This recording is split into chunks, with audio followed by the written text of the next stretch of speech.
अस्सलाम वालेकुम क्लास 7। आज हम 5th चैप्टर पढ़ेंगे। इसका नाम है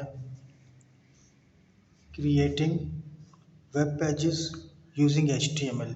यह है आपके पेज नंबर 92 पे। तो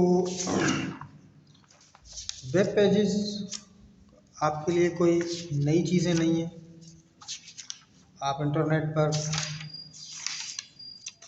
जब भी सर्च करते हैं, this is your chapter creating web pages. जब भी आप अपने मोबाइल से या कंप्यूटर से इंटरनेट ब्राउजिंग कर रहे होते हैं, तो दरअसल आप वेब पेजेस को ही सर्फ कर रहे होते हैं। वेब पेजेस पर ही आप मुशाहिदा कर रहे होते हैं जो भी ऑब्जेक्ट्स या कोई टेक्स्ट या कोई तस्वीर या कोई वीडियो जब आप इंटरनेट पर देख रहे होते हैं, तो उस वक्त वो वेब पेज ही उसका कंटेनर होता है। तो आपके वेब पेज को डिज़ाइन करने के लिए आपको एक स्पेसिफिक लैंग्वेज की ज़रूरत पड़ती है। उस लैंग्वेज को हम कहते हैं HTML। HTML, H for hyper, T for text, M for markup और L for language। यानी HTML is a language which is used to design web pages। और HTML किसकी एब्रीवेशन है? Hyper text markup language. ये दूसरी programming languages से के मुकाबले में काफ़ी आसान और इसके काम करने का जो अंदाज़ है वो काफ़ी मुख्तलिफ है जो दूसरी दीगर प्रोग्रामिंग लैंग्वेजेस होती हैं। तो ये अब देखें, इसके नए नए फॉर्मेट भी आ गए हैं। ये HTML अब DHTML की फॉर्मेट में, यानी कि डायनामिक HTML की फॉर्मेट में भी आ गई है। XML यानी एक्सटेंसिबल मार्कअप लैंग्वेज के फॉर्मेट में भी आ गई है, जो मोबाइल के अंदर आपके वेब पेजेस वगैरह स्पेशल इफ़ेक्ट्स के साथ, थ्री डायमेंशन ग्राफिक्स के साथ, तो उसके अंदर आपको जावा, ख़ास तौर पर जावा की जो सपोर्ट है उसके साथ, तो आपको उसमें XML की ज़रूरत पड़ती है। ये एक बहुत एडवांस लेवल है वेब पेज डिज़ाइनिंग टूल का। बहरहाल बुनियाद जो है वो HTML ही है। Fundamental tool is HTML। HTML is used to design web pages. तो HTML के अंदर होता क्या है, जैसे आपने देखा होगा डिफरेंट लैंग्वेजेस के अंदर कुछ कमांड्स होती हैं। उन्हीं कमांड्स के बलबूते पर वो लैंग्वेज वर्क कर रही होती है। कमांड्स का मतलब ऑर्डर, हम जो कमांड लिखते हैं वो लैंग्वेज उस ऑर्डर पर कंप्यूटर से अमल करवाती है। बिल्कुल सेम यहाँ पर है, लेकिन यहाँ पर कमांड्स नहीं, हम उन्हें टैग कह सकते हैं। HTML tag. ये टैग क्या है? ये बुनियादी तौर पर कुछ ऑर्डर्स होते हैं, कुछ कमांड्स होती हैं जो आप अपने HTML web page designing editor पर लिखते हैं। तो उन कमांड्स को आपका जो लैंग्वेज इंटरप्रेटर है वो उसको फॉलो करवाता है। अब सवाल ये पैदा होता है कि ये मैं फिर आगे आपको इसकी तफसील बता दूंगा। लिस्ट एक और टॉपिक है आपका, list the tags that form the basic structure of an HTML। HTML का जब आप बनाना शुरू करेंगे, कोई वेब पेज जब आप बनाना शुरू करते हैं, तो याद रखिए कि ये उसका फॉर्मेट है।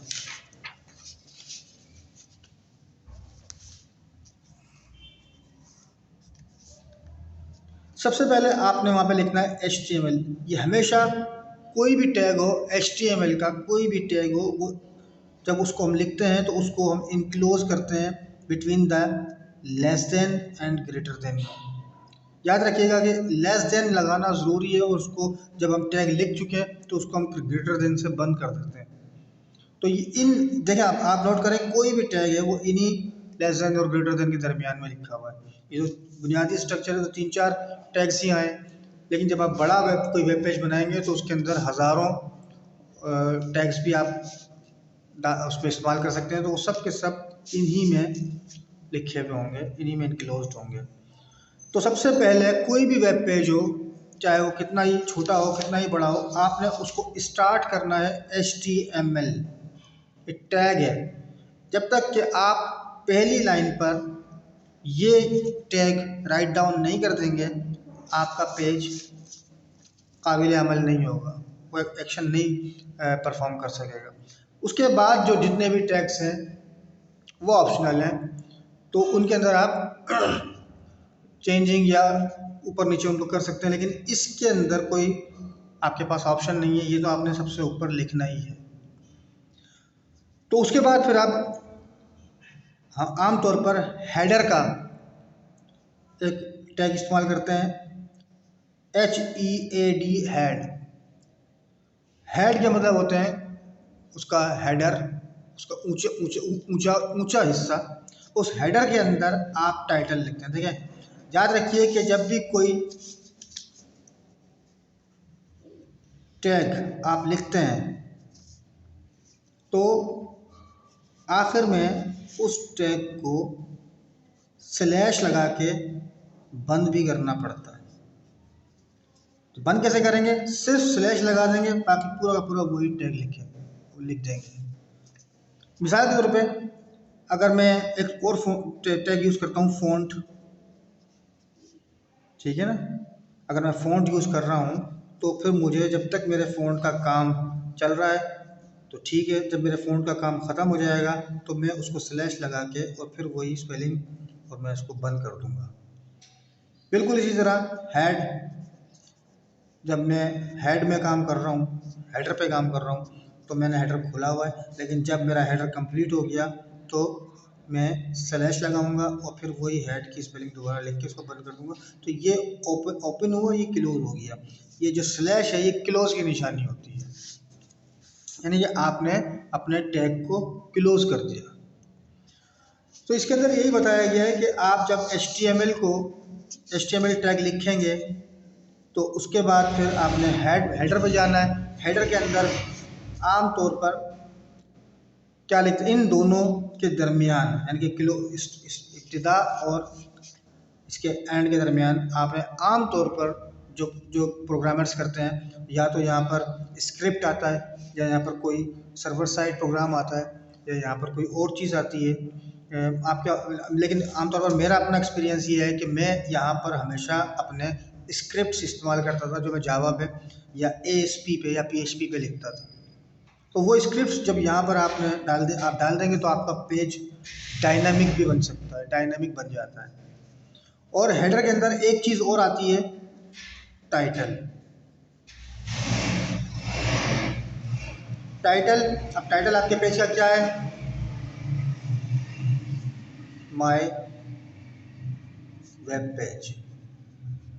और फिर यहाँ पर आपने इस टाइटल को क्लोज कर दिया।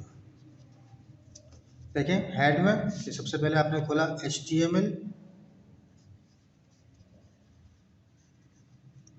फिर उसके नीचे आपने हेड खोला, हेड के अंदर फिर आपने टाइटल का काम खत्म हो गया, बस इतना ही बड़ा टाइटल था हमारा।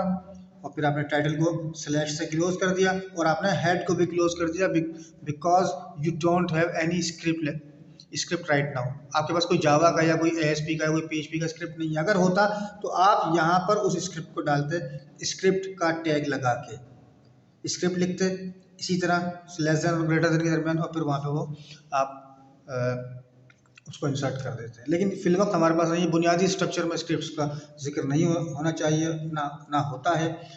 तो अब इसके बाद जब हेड और फिर हेड के बाद आपने हेड को क्लोज कर दिया, तो उसके बाद आपका असल वेब पेज स्टार्ट हो जाता है, जिसका टैग है बॉडी।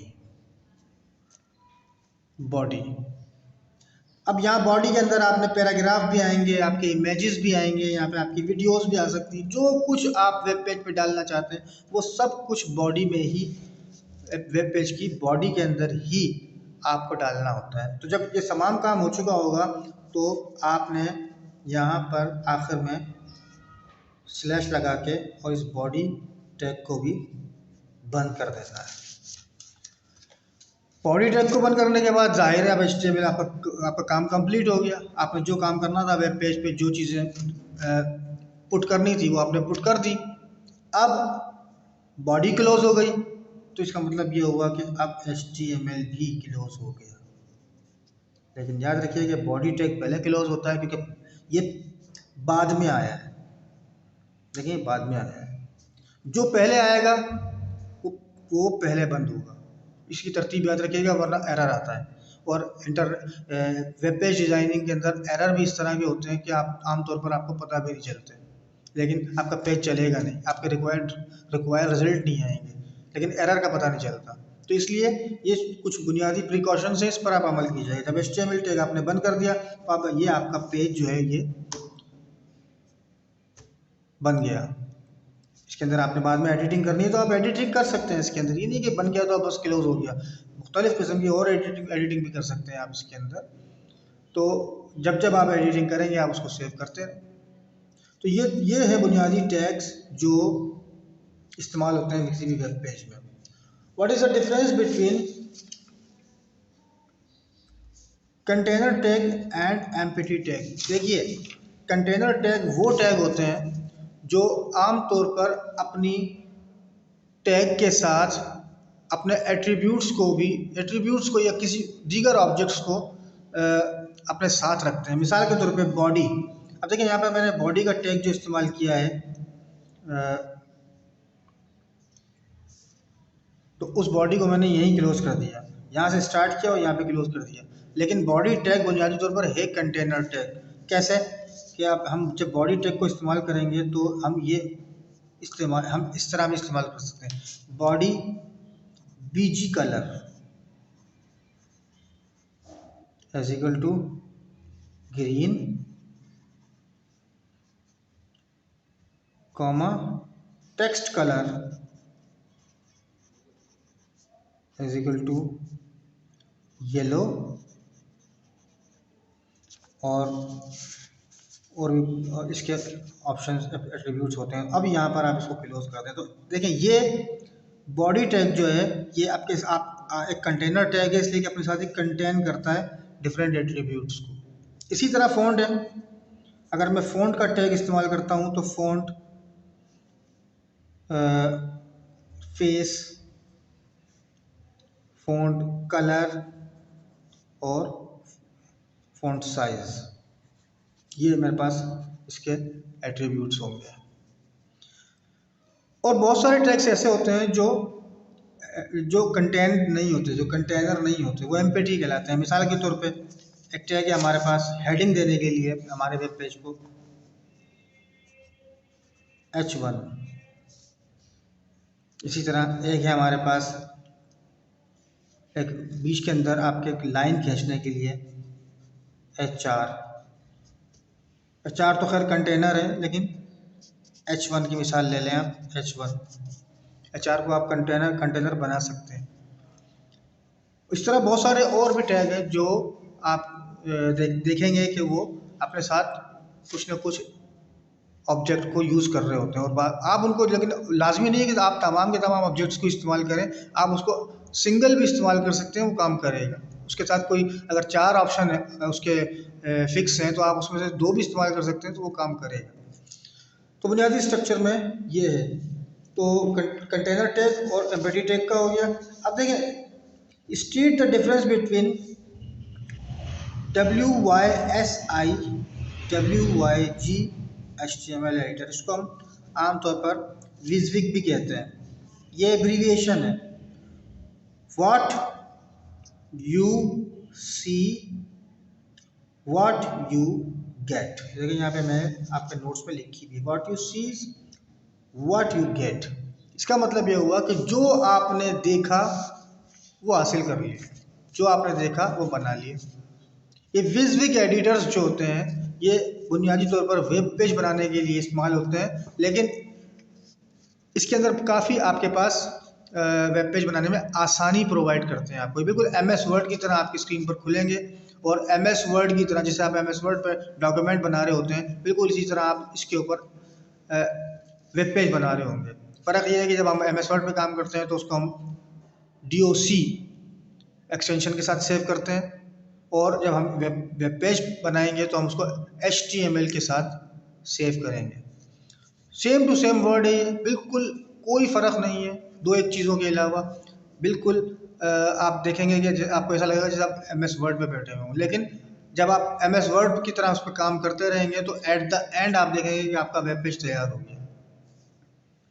बहुत सारे एडिटर्स हैं, बेसिक एडिटर्स, जैसे फ्रंट पेज है, जैसे मिसाल के तौर पे कॉफ़ी कप है, ड्रीम वीवर है, और विजुअल इंटरडेव है। मैं हमेशा अपना एक्सपीरियंस बताऊंगा कि मैंने हमेशा विजुअल इंटरडेव को फोकस दी है, क्योंकि उसके अंदर आपके पास स्क्रिप्ट लिखने की भी गुंजाइश होती है, वो आपकी स्क्रिप्टिंग को भी सपोर्ट कर रहा होता है। तो बहुत सारे और भी हैं, लेकिन आप जो आपको सूट करे वो आप इस्तेमाल कर सकते हैं। तो एक तो होता है विजुअल एडिटर, जो बिल्कुल आपके पास ऑन विजुअली आपके पेज को डिज़ाइन करवाता है। आपके सामने सब कुछ चल रहा होता है, जो ऑब्जेक्ट आपने डालना है उसके अंदर आपको टैग लिखने की ज़रूरत नहीं होती। आप जस्ट माउस से, जैसे फॉर एग्जाम्पल आपको तस्वीर इंसर्ट करनी है वेब पेज के अंदर, तो आप बिल्कुल वर्ड की तरह इंसर्ट के अंदर जाएंगे, इंसर्ट मेन्यू के अंदर, वहाँ से आप पिक्चर को उसी तरह पिक करेंगे, आप देखेंगे कि वो पिक्चर आपके वेब पेज पर आ चुकी है। अगर यही काम आप नॉर्मल टेक्स्ट एडिटर से कर रहे होते तो आपने पूरा कोड लिखना होता। मिसाल के तौर पे उस कोड का नाम है IMG SRC इक्वल टू, फिर इसकी पाथ कहाँ पड़ा हुआ है, वो C में पड़ा हुआ है और माय डॉक्यूमेंट में पड़ा हुआ है, ठीक है ना। और फिर उसका डॉक्यूमेंट के अंदर उसका नाम ये है abc.jpg। देखिए कितना बड़ा है, ये आपको सारा लिखना पड़ता है टेक्स्ट एडिटर में, लेकिन विज़विक के अंदर आपने उसको बिल्कुल MS वर्ड की तरह इंसर्ट करके, जैसे आप MS वर्ड में तस्वीर इंसर्ट करते हैं वैसे इंसर्ट करना है। आप जब देखेंगे उसके कोड चेक करेंगे तो आपको यही कोडिंग लिखी हुई नज़र आएगी। ये कोड आपने नहीं लिखा, ये विज़विक एडिटर ने खुद लिखा है, आपने सिर्फ वर्क किया था, आपने तस्वीर इंसर्ट की थी, कोड उसने खुद जनरेट कर दिया। तो टेक्स्ट एडिटर और विज़विक एडिटर में ये फ़र्क है। याद रखिए कि टेक्स्ट एडिटर, हमारे जो उस्ताद थे वो हमेशा हमें विज़विक से दूर रहने का कहते थे। वो यही कहते थे कि आप टेक्स्ट एडिटर पे वर्क करें, क्योंकि इससे आपकी वेब पेज पर ग्रिप बढ़ेगी। वेब पेज डिज़ाइनिंग के अंदर जो डिफरेंट टैग्स इस्तेमाल होते हैं, वो टैग्स आपकी फिंगर टिप्स पे आ जाएंगे, तो आप कभी भूलेंगे नहीं। तो मेरा मशवरा भी आपको यही है कि विज़विक आप एडिटर आपकी सपोर्ट के लिए, आपकी हेल्प के लिए तो है, लेकिन इसकी आदत मत बनाइए। हमेशा वेब पेज डिज़ाइन करें तो टेक्स्ट एडिटर पे करें, और अपने जहन से करें, और अपनी टाइपिंग से करें, खुद टाइप करें जो कुछ टाइप करना है। उससे आप गलतियाँ होंगी, एरर्स आएंगे, लेकिन आपको मालूम हो जाएगा कि कहाँ गलतियाँ आ रही हैं और क्यों आ रही हैं। ओके स्टूडेंट्स, तो हमारे पास फिर लास्ट एक सवाल है, what are steps to view an HTML document after creating. इसका बड़ा आसान सा जवाब है कि जब आप HTML डॉक्यूमेंट क्रिएट कर लेते हैं, कंप्लीट कर लेते हैं, जैसे मैंने यहाँ पर ये कंप्लीट किया, HTML पे क्लोज किया, तो अब इसको हम सेव करेंगे। सेव करने के लिए मैंने आपको पहले ही बताया था कि इस ख्याल रखिएगा कि पेज का नाम रख के उसका एक्सटेंशन हमेशा HTM या HTML होता है। एक्सटेंशन किसे बोलते हैं? फाइल के साथ आपने देखा होगा, कोई फाइल का नाम है, मिसाल के तौर पर मेरा ये फाइल का नाम है, अगर मेरी वर्ड फाइल है तो उसके आगे आपने देखा होगा DOC लिखा हुआ होता है, और वर्ड 7 के अंदर DOCX लिखा हुआ होता है।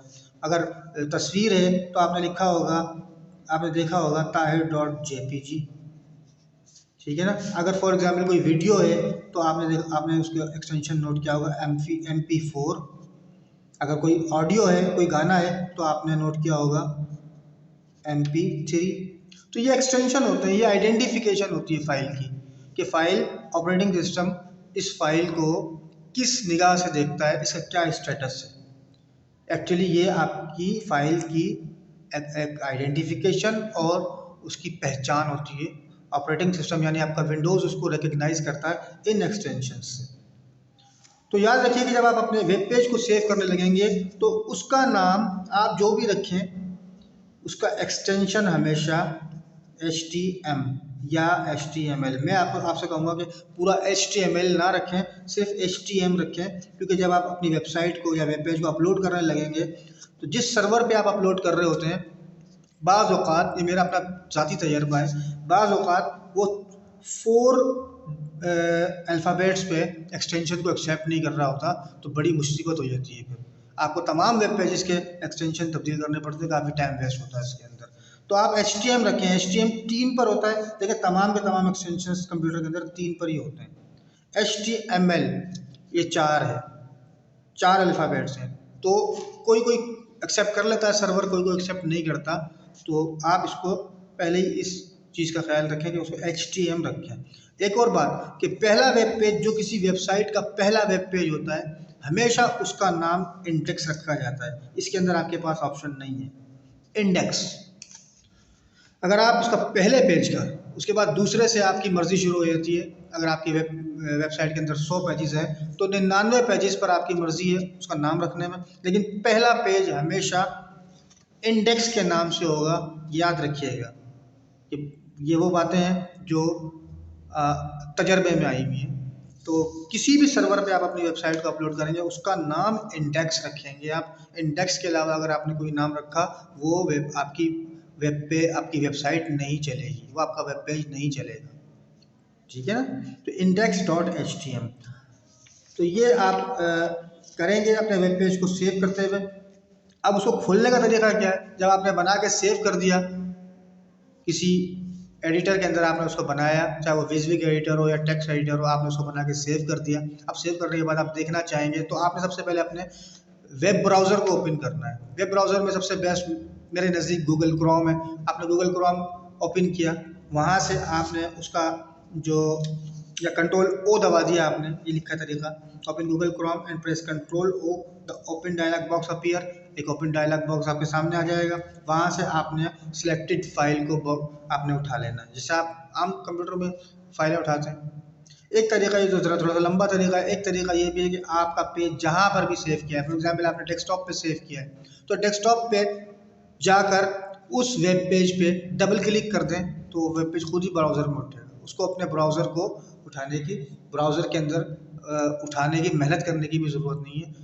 Web page by default browser में खुलता है। तो आपने डबल क्लिक, जब आप अपने सेव किए हुए वेब पेज पे डबल क्लिक करेंगे तो आप देखेंगे कि वो खुद ही ब्राउज़र में, यानी कि गूगल क्रोम में उठा है, खुल गया है आपके सामने। तो ये आपका बहुत इंटरेस्टिंग और बहुत ज़्यादा मालूमात अफ़ज़ा चैप्टर है। बेटा आप लोगों की कोई रिस्पांस नहीं आता किसी भी चैप्टर के बारे में, ना कोई क्यूरीज आती हैं, आप इस बात का ख्याल रखें। आपकी कॉपियाँ भी बहुत कम आ रही हैं और बहुत से स्टूडेंट्स की कॉपियाँ इनकम्प्लीट हैं। ऐसा मत कीजिए, क्योंकि आपको इसका नुकसान का अजाला करना पड़ेगा फिर बाद में। तो अपनी कॉपियाँ कंप्लीट कीजिए। कॉपियों के ऊपर मैं हमेशा रेड पेन से क्वेश्चन मार्क और पेंसिल से उसके ऊपर कमेंट्स दे देता हूँ। तो जहाँ पर भी कमेंट्स हो आप नोट कीजिए कि मैं क्यों दे रहा हूँ, क्या लिखा है उसमें, तो आप इसका ख्याल रखिएगा। तो ये चैप्टर आपका आज कवर हो गया है। इसके बाद इंशाल्लाह फिर नेक्स्ट क्लास के अंदर हम नेक्स्ट चैप्टर के साथ आएंगे, वो भी प्रोग्रामिंग का ही चैप्टर होगा। तो इस चैप्टर को आप स्टडी कीजिए, कोई सवाल हो तो ज़रूर पूछिए। Thank you very much.